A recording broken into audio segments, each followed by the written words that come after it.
It's great to see a room full of enthusiastic people, and we've come to our last lecture of this week's summit here in Zagreb.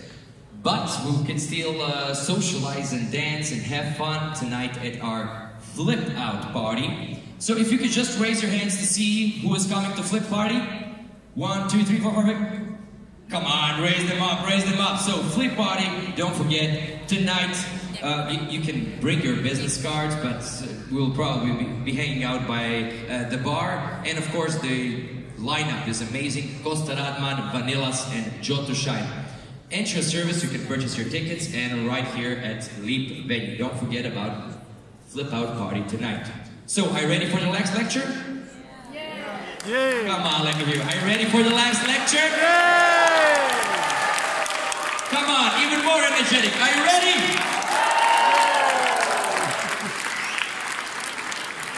Okay, ladies and gentlemen, this next person doesn't need a long introduction. I'll just say his career already started in high school with his entrepreneurial and mechanic innovations. He won at the national level competition. His first prize, his first patent was iGlove, and from there on, he started building his career even at international level. His path led him to the man he is today. Ladies and gentlemen, a CEO at Rimac Cars, fastest electric cars in the world with a company of 350 employees. Put your hands together. Without further ado, we bring to you Mate Rimac.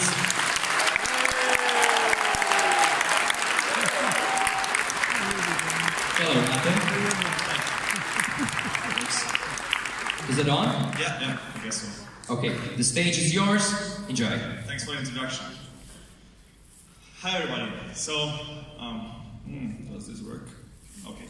So how many of you have ever heard about us or saw our cars? Okay, lots. I thought we have lots of foreigners that might have not heard about the company. Just let me see. Okay. So, well, I'm now going to embarrass myself in front of 3,000 people. Yeah. So, that was me. I just wanted to show you.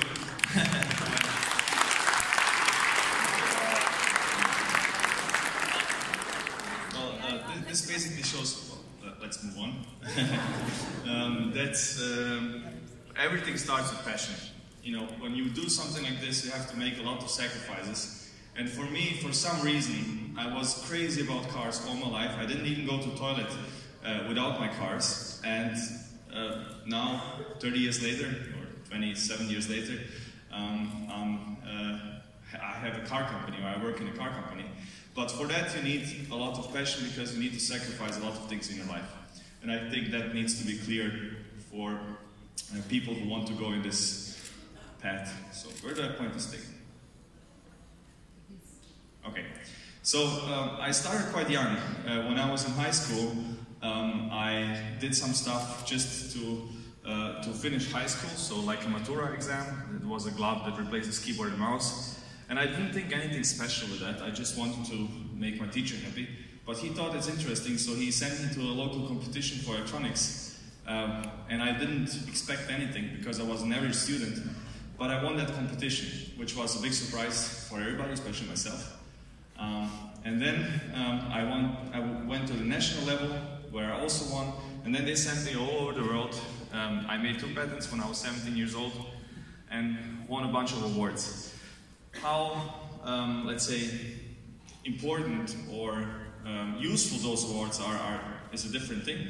But it was a great thing for me to start, to learn how to build stuff, because when you do something on your own and you will have to present it at the competition or something like that, you learn how to respect deadlines, how to present something. So it was a great learning experience and a great preparation for what's coming next. So as soon as I turned 18, because I was always crazy about cars, I bought myself an old BMW. This car was 4 years older than myself, and I did stupid things with that, as you can see here. And of course the car didn't survive for very long, so very soon it gave up, and I ended up with a hole under the bonnet. And I was thinking for a long time about electric motors and electric cars. And when the engine blew up, I decided I want to make an electric car on my own. And the decision basically came because, as most of you know, especially those of you who are from Croatia, the guy here on the left side, this is Nikola Tesla, and what he has in front of him is the alternating current electric motor, which he invented. And I was always fascinated by him, and I was always reading about him and his electric motor. And I was fascinated with the fact that it was so much better than anything else, so much better than a combustion engine. So I was wondering, why is nobody using this motor to make not just environmentally friendly economic car, but I thought that this motor can be used to make a car more exciting, more fun, faster, better than gas-powered cars. Next. Yeah. So I set out in my garage to convert it, to build out of this old BMW an electric race car. I put some parts from the junkyard in and went racing, wanting to show that it can be faster than gas-powered cars. In the beginning, everybody was laughing at me, like, what are you doing with this washing machine on the racetrack?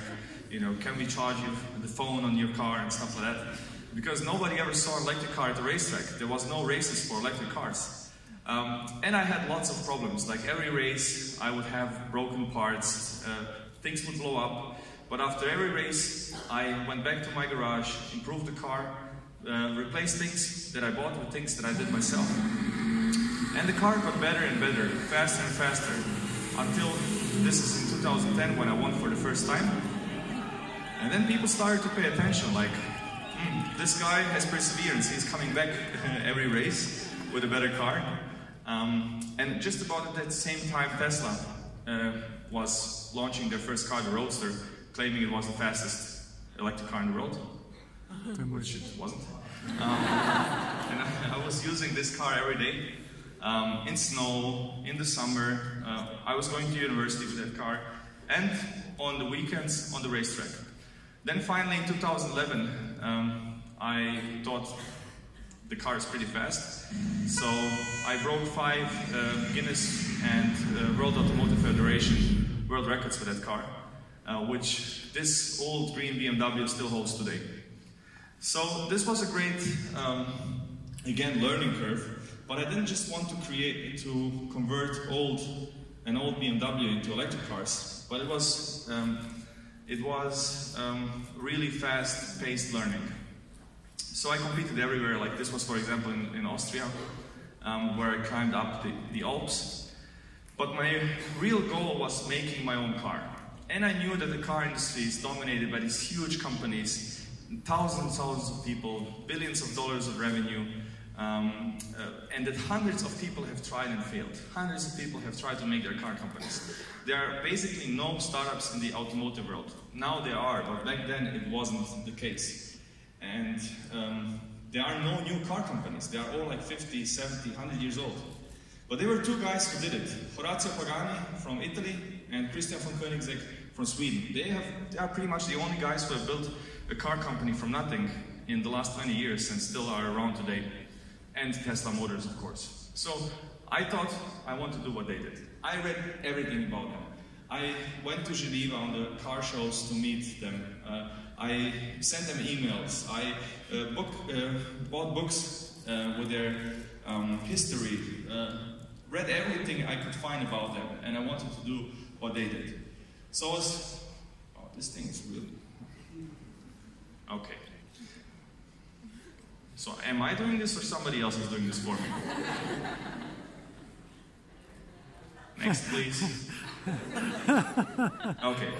So I was one guy in a garage and I wanted to make the world's fastest electric car. Why this picture? Because I was just a little micro in an industry that's dominated by these huge companies. And I wanted to make something that they didn't do back then. And back then in 2009 when I started, electric cars were not what they are today. The image of electric cars was not something sexy or interesting or exciting, but rather something like, next slide please. No. Can we get another pointer? This one is really not working, guys. Do we have something else? Huh? This way? Okay. So let's see. Okay, now it works. Great. So electric cars were considered something like this back then. So not sexy, not exciting, a little boxy thing. And Croatia, wow, thank you so much. And Croatia and cars doesn't have a big history. So I asked this mostly outside of Croatia, what people associate with Croatia and cars. Most have no idea, but I like to joke a little bit, so I say this. This is the history of Croatia with cars, not much unfortunately. And we know that we have a beautiful country. Play the video please if you can. An amazing country with amazing nature and islands and all of that. It's beautiful to live here, it's beautiful to have vacation here, but it's not a great country for doing business, unfortunately. Okay, now please. Okay, so this is the image you get when you search for automotive industry in Europe. The red dots are supplier plants, so where suppliers produce parts for the car companies, and the stars are production facilities of the car companies. Pretty much the only country that's completely white in Europe is Croatia. Almost the only country there. So just a few numbers, we are 4.3 million people, we have 60 billion GDP, and we have no venture capital funds, zero. Which is going to make your life, if you're trying to do something like this, very difficult, like it made my life quite difficult. But just to put things into perspective, Google, a single company, has more revenues than Croatia's GDP. So it has $66 billion of revenue, which is more than all of Croatia's GDP. Just to see how important we are on the world stage. There are many companies that are more important financially than all of Croatia. Volkswagen, for example, has 224 billion of revenue, which is 4 times more than Croatia. So just one single company in the car industry is 4 times bigger than Croatia. So the CEO of that company is much more powerful than all of the politicians in our country combined. So, and other countries are strategically going into electric cars in this industry. So, for example, the US had a 25 billion fund to boost electric vehicle development already back in 2008. Out of that, Tesla, some say, received $5 billion from the government so far. Britain has a 600 million fund, a new one which they did. And it's really difficult to develop a car. So if you look, for example, Ford spent $6 billion to develop a new model. BMW invested 3 billion euros in the i3 and the i8 development. They are big and old companies, of course, so you might say they spend a lot of money on those kind of things. But here's another example. Fisker, who was a startup company, started about the same time when I did. And they raised $1.4 billion and did exactly the right thing. If you look at, it, they did it by the book. Raised a lot of money, got the right people with the right CVs. So the management was from Volkswagen, BMW, from Mercedes, all these guys with impressive CVs. And they did in the startup exactly what they would do at the big company. They knew how difficult it was to develop, a door handle, or a rear mirror, or a headlight. And they did what the big companies would do. They went to the suppliers, the Bosch, the Continental, and all of them, and asked them to develop the car for them. And for every part you want a company to develop for you, you spend 10 million euros, 20 million euros, 30 million euros. So they knew how hard it was, and they didn't think it was possible to do it by themselves. So they outsourced everything. Everything was done by other suppliers. Even the car was assembled by other companies. They burned through 1.4 billion to develop the car, and didn't have anything to show for it in the end, because everything was done by external companies. We did it exactly the other way around. We knew it was difficult, but we had no idea how difficult it really was, because we never did it. So that was maybe good that we didn't know how impossible it is what we are trying to do. We didn't have money to pay others, we didn't have impressive CVs, we were blue-eyed and just went into it thinking it's, just we can do it. Nobody's going to do it for us, so we had to do it. And at that time, it was really difficult to raise funds because there were lots of companies went bankrupt. Fisker, Aperta, lots of the companies in this industry went bankrupt, and lots of people lost a lot of money because of that. So we needed funding, and in the early days when I had this BMW in my garage, had investors from Abu Dhabi who flew me to Abu Dhabi in a first class flight. I was very impressed, like wow, they pay these hotels and these flights for me. We very soon had an agreement, and we started work from this garage and the BMW. I hired the first guys who helped me out, my friends who were around me back then when I was working on the BMW. And we started working.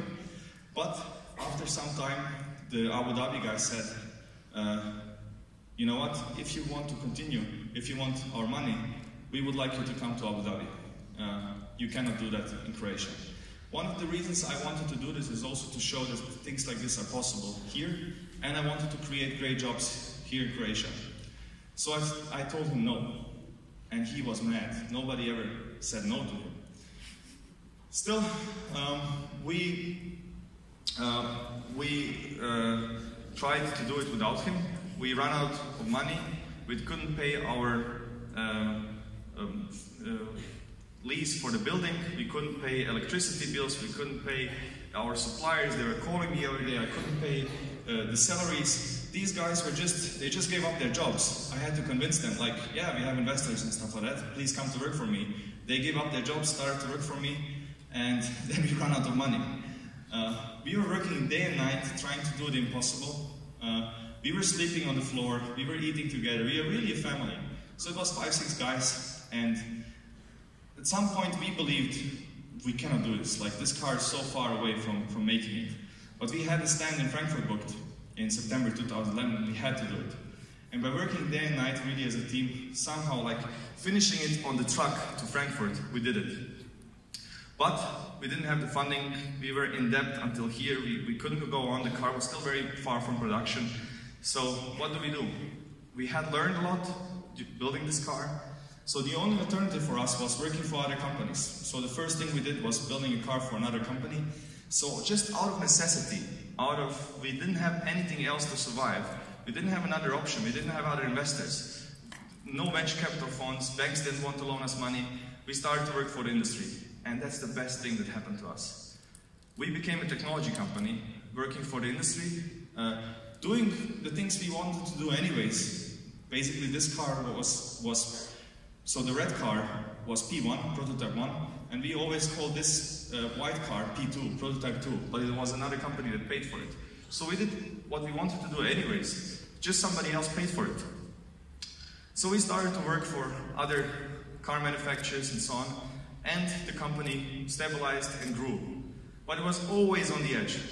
Then after years of success and growth, we finally got our first investment round in 2014, our first real investment round. So this is the venture capital investments in Croatia without us, and this is with us. So our first round was in 2014. There's no data for Croatia for 2017 yet, but we finished our second round last year with the largest battery manufacturer in China, with Camel Group, and this year we are just finalizing now another round. And then next year we'll have a big round, much bigger than all this together. So, and we attracted all of this investment in a Croatian company. We are not based in Delaware or Netherlands or something like that. This is a Croatian DOO.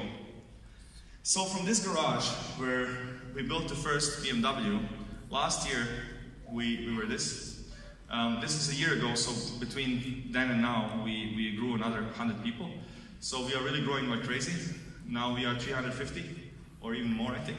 And what I'm especially proud of is that we are, well, this was a few months ago, 21 nationalities, now we are 25 from all over the world. So, and these people love it in Croatia. You know, we have these negative feelings here, like, you know, it's shitty in Croatia, everybody's going out to Ireland, to Germany and so on. No, let's get those people here. And they really like it here. And I think Croatia is a great place to live in if you have a good business, but you cannot be your own island. Sometimes we have people. Recently, an engineer left the company, and I asked him, like, what's going on? Why do you want to live? Why don't you like here? He said, when I get into the company, I'm in my little own world. Like, it's not Croatia, it's my world. But my family, my wife, my children, they have to stay in Croatia. They have to go in Croatian schools, in Croatian hospitals and so on. So I think it's important, you cannot build just your own island. So I think it's really important to give back and to do whatever is possible to create a better environment for everybody. Because you cannot live isolated from the others. So that's what we are also trying to achieve, to build a community. Getting back to our products. So the whole point always was for me not building a car that's just electric, but use the potential of electric powertrains to make a better car. So for example here we have our powertrain system, so 2 motors in one housing. So for the left and right wheel separately, one in the front, one in the rear, which means 4 motors. We can control the car in ways which are not possible with a traditional powertrain. So this system, we call it all-wheel torque vectoring. You can use it to make a car more safe, more adjustable, but also to do things that you wouldn't expect from an electric car, like this. So I won't go too much into the technical part here. I think you are more interested in the entrepreneurial part, but a car is a very, very complex product. It has tens of thousands of parts. And but if you want to make a car, you have to have a lot of technologies. And usually in the car industry, it's done by somebody else. But we decided to do all of this, or most of it, by our own, because we couldn't pay others to do it, and because the technology didn't exist in some part. So we created a lot of know-how by doing our own cars. So the concept one, this is our first model. We presented the first car when we were like 6 people in the company, 1,200 horsepower, 2.5 to 100 and so on. Just 8 units being produced, just to show what we can do as a company. And just before we go next, so when I started the company, I went to ask people to help me. Like, who could help me in Croatia? And I was thinking the University of Mechanical Engineering. They are like the right guys. They are the university that could help you. And they told me there, it's impossible to make a car in Croatia. The sooner you give up, the less people will go under with you. And I said, okay, good. So let's see if it's possible to make a car in Croatia.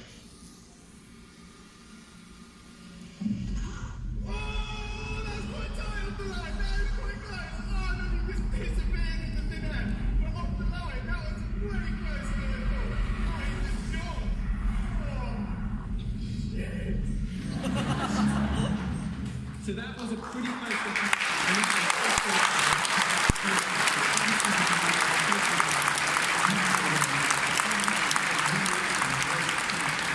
So we need to bring in a competitor for the Rimac Concept 1. So we've got a LaFerrari against Concept 1. Let's find out who wins. I really don't know who's going to win. That is the crazy thing. I really don't know who's going to win. So if I was going to put my money on anything, I'd be like, this LaFerrari is going to win. Like, surely it has to.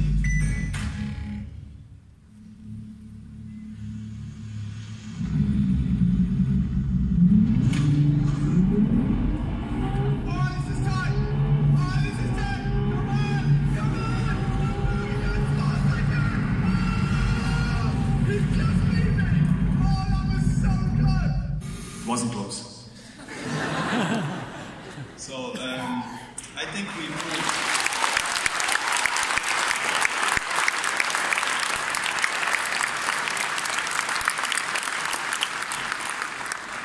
Thanks. I think we proved that yes, you can make a car in Croatia, and not just that, you can build a whole company around it and do things for other OEMs, which we are really proud of.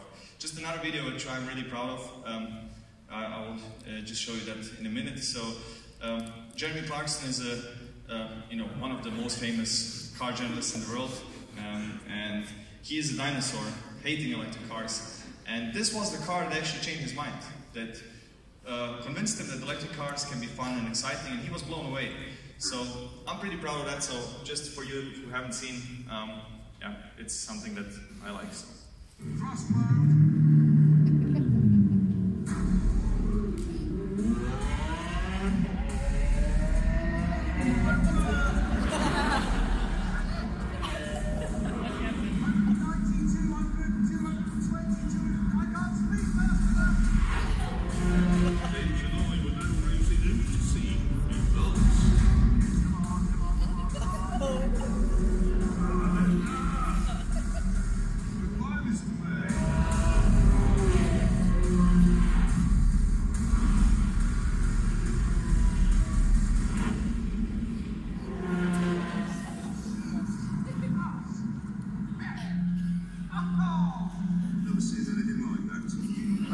never seen anything as quick as that.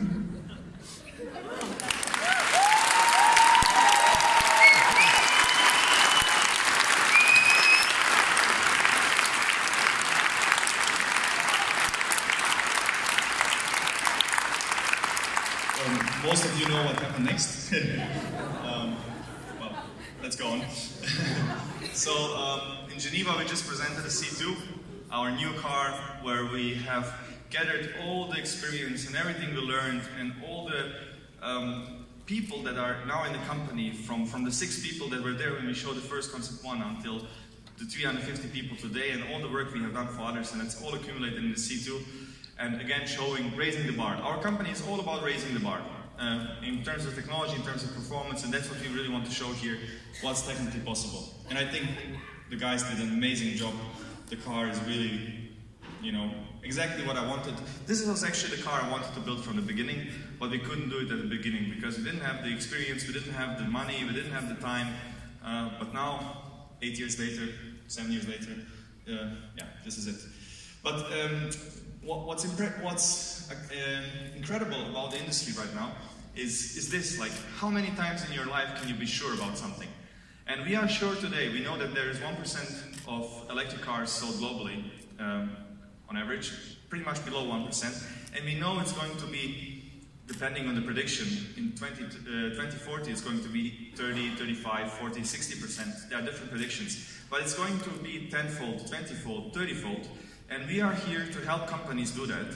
And we are perfectly positioned to grow a company that's going to be very important, in my opinion, by enabling other companies to do this. So this is our business model. We develop world-class technologies, so powertrain systems, infotainment systems, connectivity, and so on. We show in our cars what we do. The car is a very important business on its own, but the main business is then attracting other companies and producing electric cars for them, and powertrains and batteries and so on. So some of our customers, unfortunately this industry is very secretive. You have to sign 5 NDAs before you can say anything. So we cannot tell everything we do. There are some very big companies we work for now, but these are some of our clients, so Aston Martin, Seat, Renault, Jaguar, Koenigsegg. And just some examples what we do. This is something, if you look back at the beginning, at my big hero, Christian von Koenigsegg, who was, you know, my role model and my big hero, and now we are producing the battery pack for his car and some other parts. You know, from a hero to a friend, from a role model to a customer. So this is something that's, I think, a good way to show, like, just what you can do in 10 years. For Aston Martin, for example, for the Valkyrie, we are producing the infotainment system, the hardware and the software, the battery pack. And this was actually the hardest thing to do, to convince the companies that a small company led by a 20-something-year-old in Croatia, like, in Croatia, what? That they can supply things like this. And that's the biggest thing. And this is not, you know, something you do immediately. You have to prove yourselves. When you do the first project, then the second and third and so on, over the years and years, if you screw up once, they talk between each other, and of course, you know, they know if you screwed up. So it's perseverance. It takes years to build up your company to be able to do stuff like this, and to build up your image that companies trust you. How fast will all of this change? How fast will all of this move? I have no idea. How fast will electric cars become reality? I get asked that a lot. I actually think, because of the limited time, I didn't include other things here. I'm really also passionate about autonomous driving, but there was no time for this today. But what I think really, what will change the transportation for everybody, it's not electrification. This is not going to happen on its own. It's actually going to be autonomous driving and electrification. Because right now, if I ask somebody in the audience how much range do you need, he will say 500, 600 kilometers, because you have to drive to your grandma once a year or stuff like that. But 90% of the time you don't use this 600 kilometers. You pay for a huge battery that's generating lots of emissions when being produced, and you use only 5 to 10% of that every day, because on a normal day you are traveling 20, 30 kilometers. So you are making irrational decisions, which is normal, because otherwise everybody would drive a Skoda Fabia and nobody needs a better car. Once that decision is taken away from the people, and that sounds harsh, and I'm a car guy, but this is the best thing that can happen, because there is 1.5 million people dying every day in traffic accidents. And once the driving is taken away from the people, and once the decision of buying the cars is taken away from the people, people will use transportation as a service, like Uber, with self-driving cars. And these companies, like Uber and Google and so on, they will choose the cars. They will know exactly, based on billions and billions of data points, exactly what kind of car each person needs. How many cars they need for 50 kilometers range, how many cars they need for 100 kilometers range, how many for 500, and they will order the cars exactly to their specifications. It will not have a steering wheel and so on, and these cars are actually what's going to change the transition to mobility as a service, an autonomous service, where you don't own the car anymore, you don't buy it, you use mobility as a service. This will also fuel the transition to electric cars. So how fast will this happen, nobody knows. There are many predictions. I have been in a conference where CEOs of big car companies were talking about this a lot and so on. But everybody had their slide with the prediction, and everybody was different. So this is a good example. In 1903 in New York, there was a street with horse carriages, and there was one car. One car is on this picture. 10 years later, the same road, all cars, one horse. So maybe this transition will be very fast, especially in China, where they will leapfrog. But we don't know. We are here to do our part in it, but also to create great jobs in Croatia. Yeah, this was one of the issues that was very public. I think it cost me 10 years of my life. So after the video that I've shown you there, a few days later, Richard Hammond crashed the car. I remember the moment when the guy called me. I will remember it for my whole life. When this happened, it was in a moment where the company was almost bankrupt. We were just closing the deal with our investors with those 30 million euros. And it was such a sensitive period. We didn't want to give them the car because we thought, well, we don't need to show anything. The car is sold out. We are in the middle of the fundraising. If something bad happens, like, we could get screwed.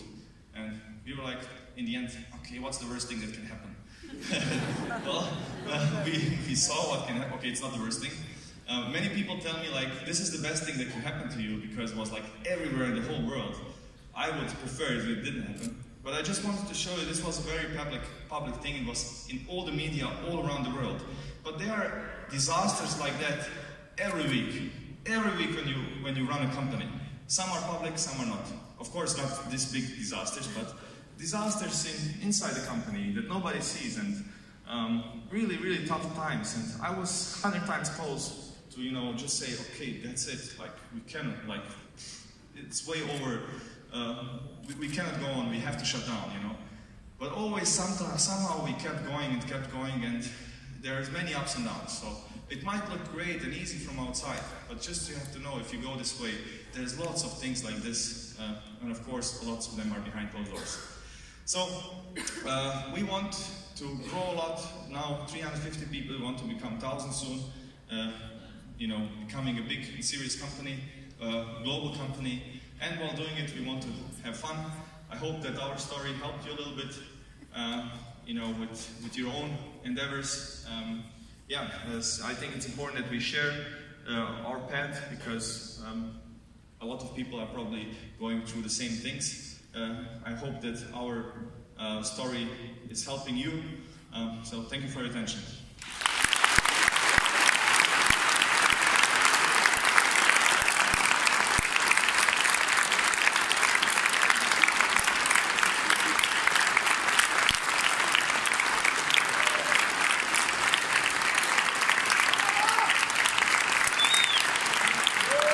Ladies and gentlemen, it's Mate Limit.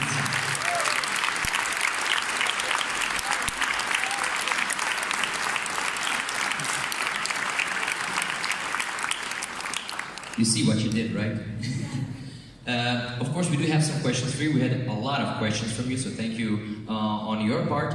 I'm going to ask you a few. The first one would be your advice to all brand new inventors, what to look for or what to be careful of when inventing your first or second item. I think this is a Croatian thing, like innovatori, inventors. Like when I was doing these exhibitions and stuff like that, where the teachers were taking me and representing Croatia and all of that, it's a lot of, to be honest, bullshit, really.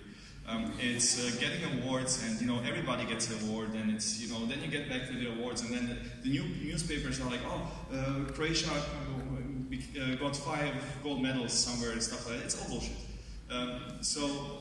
It's good to get an experience there, but what they tell you is like, you go there, you make a prototype, and somebody will come with a bag of money and buy your idea. That's not going to happen. You have to build a business. And that's what's important. And there you have to be good everywhere. It's not about the product. Of course it is about the product, but you need to have a great website. You need to know your business model. This is you need to have a vision, a business plan. You have to do fundraising. You have to be good with people. Or if you're not good at one of those things, you have to find somebody else who can help you with that. So it's not about being an innovator or inventor or something like that. Well, that's a hobby. You can do that, no problem. But if you want to really build a business, something that will feed your employees and yourself, it has to be commercial, and it has to be a real business. And you have to think about all of these other things, because there's lots of competition, lots of people are fighting for the same investment and venture capital and so on. So do your homework for all of the other things. It is a complex plan to just start a business, so you have to think, as you said, but many things to be successful. Okay. Finance, HR, branding, all of that is important. The way how you write emails, like that's something that I think is not emphasized, for example, in our Croatian school system. People, when they arrive at the job, they don't know how to write an email. Basic stuff. Also things like that are important. Okay, and for the second question would be, well, we can connect the first and the second question. How hard it is, even maybe for you when you started, how hard it is to patent or to safe-proof your patents with the law and the theft? Yeah, that's also another myth, I think. I wrote my first patent when I was 17, and I continued to do that when I opened the company. And then when I wrote the first patent in the company for a battery, until we got a reply, we were already like, oh, that's old stuff, let's not bother with that. And then until we got the patent, actually, like 2 years later, like 5 generations further. So we spent a lot of time and money and effort into this, where we could have done something much more useful. So we, as a company, have decided not to patent. We are fast and fast-moving and so on, and there's so many things happening in the world. Like nobody has time nobody cares about your idea. Nobody will steal your idea. I think that's a misconception. Like, nobody cares about what you think, or nobody will do your idea. It's very easy to have an idea, like let's make an electric plane. Wow, great idea, right? It will be the best plane in the world. But to execute it, that's the difficult part. That's my opinion. It's about execution. The idea is 0.001%. It's a lot of hard work afterwards, and the patent doesn't matter. Oh, thank you for clearing that up. And the third and the final question is, if you can share, of course, in your 5-year plan, what's your next big goal, your next milestone, product, or? Well, the big transition of the company right now is from a small series manufacturer, like the Aston Martin battery, for example, that's 200 units. But what we want to do is produce tens of thousands of units and to supply our systems for many other car companies. And that many electric cars that are driving around the world have our key components inside. And that's a completely different mindset. From doing things quickly and efficiently to doing things very reliable and safe and so on, because this is not an app. If we screw up with the battery, somebody can die, and you have to do a lot of testing and make sure that these components are safe and reliable, especially if you work for big companies like, I don't know, Mercedes and these kind of companies. So that's the transition from a small company to a large one, from small volume projects to high volume projects. And we want to be the company that enables others to make exciting products. Okay, thank you. You've stated that in your company you like to always raise the bar, is that right? So, ladies and gentlemen, following all the social media, today we're going to raise the bar. We're going to make the biggest selfie ever. So if I could ask the light guy to light up the room to see how many of you are here. Can you please stand up, everybody? Okay, can we ask for some music? Thank you so much. We're gonna make a big selfie, okay? So, put your smile, don't be sad. You can wave, you can do whatever. We'll try to make as many likes as we can. We'll flip the lip sign, okay? It won't go, it won't go. Who is Antonio? Yeah, we can do it with mine or whatever.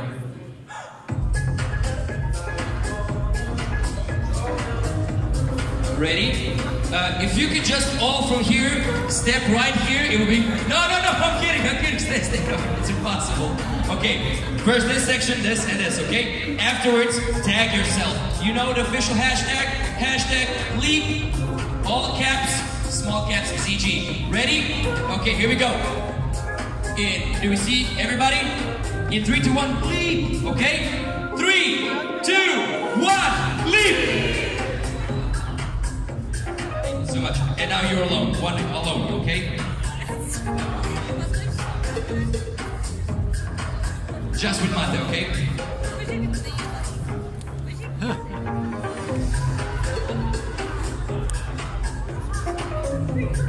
Can you put your hands up? Just to see how many of us are here? Thank you so much. Ladies and gentlemen, put your hands one more time for the amazing Mr. Mate. Thank you so much, Mate.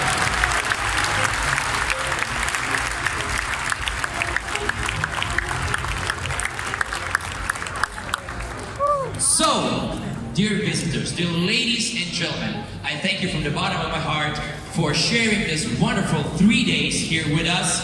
It's been fun 3 days, full of information, full of knowledge, full of experience. Of course, I look forward to seeing that experience you've shared on your social media using the hashtags.